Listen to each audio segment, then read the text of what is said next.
Ако бях дала 150 лева за тези бисквитки. Фокусирах този магазин за бисквитки, като бяхме на главната в Солун и нямаше как да не си взема. Обаче на касата малко се шашнах. Хора, това са най-красивите бисквитки, които съм виждала. Вярвам, че са бутикови, но струват ли 150 лева. Чувствам се като истинска американка с тяхните Kylie Jenner тинт бисквитки. Първо пробвам тази, защото е в специално отделение.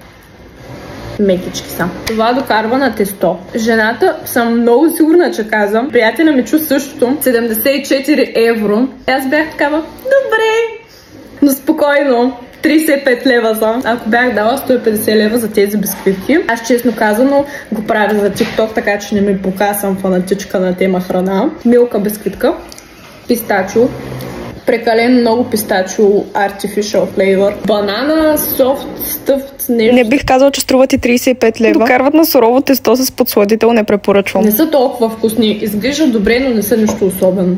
Страубери. Малко докарва на степче, не е толкова зле. Доволна съм, като цяло изглеждат много инстаграмабъл.